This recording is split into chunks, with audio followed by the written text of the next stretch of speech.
गर्मी की छुट्टियों में दादाजी के पास घूमने आया बालक उछलते कूदते दादाजी के पास पहुंचा और बड़े गर्व से बोला कि दादाजी, जब मैं बड़ा हो जाऊंगा तब मैं एक सफल आदमी बनूंगा। क्या आप सफल होने के कुछ उपाय बता सकते हैं? दादाजी हाँ में सर हिला दिया और बिना कुछ कहे लड़के का हाथ पकड़ा और उसे करीब की पौधशाला ले गए। वहां जाकर दादाजी ने 2 छोटे छोटे पौधे खरीदे और घर वापस आ गए। वापस आकर उन्होंने एक पौधा घर के बाहर लगा दिया और दूसरा पौधा गमले में लगाकर घर के अंदर रख दिया। अब आपको क्या लगता है कि इन दोनों पौधों में से भविष्य में कौन सा पौधा अधिक सफल होगा?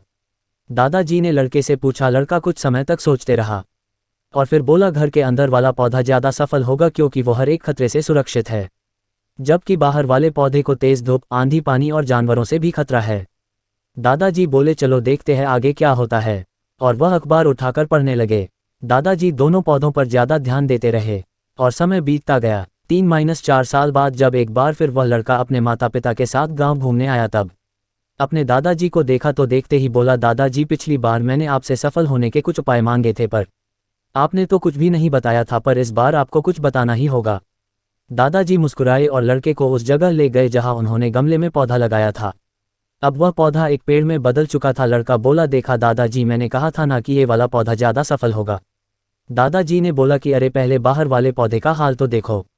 और ये कहते हुए दादाजी लड़के को बाहर ले गए। बाहर एक विशाल पेड़ गर्व से खड़ा था, उसकी शाखाएं दूर तक फैली हुई थी और उसके छांव में खड़े राहगीर आराम से बातें कर रहे थे।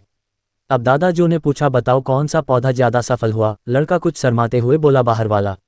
लेकिन ये कैसे संभव है? बाहर तो उसे ना जाने कितने खतरों का सामना करना पड़ा होगा। दादाजी मुस्कुराए और बोले, हाँ, बाहर वाले पौधे को बहुत चीज़ों से सामना करना पड़ा, लेकिन समस्या का सामना करने से अपने फायदे भी तो है।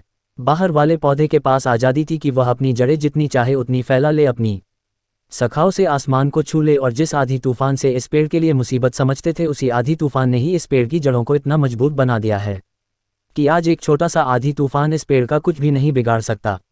बेटे, अब जो मैं तुम्हें बताने वाला हूँ उसे अगर तुमने अपने अंदर बैठा लिया तो तुम जिंदगी में जो कुछ भी करोगे उसमें सफल हो जाओगे। उन्होंने बोला कि अगर तुमने जीवन भर सिर्फ अच्छी विकल्पों को ही चुनते रहोगे तो तुम कभी भी उतने सफल नहीं हो पाओगे जितनी तुम्हारी क्षमता है। लेकिन अगर तुम तमाम खतरों बावजूद इस दुनिया का सामना करने के लिए तैयार हो तो तुम्हारे लिए कोई भी लक्ष्य हासिल करना असंभव नहीं है। लड़के ने लंबी सांस ली और उस पेड़ की तरफ देखने लगा। वह दादाजी की बातों को समझ चुका था।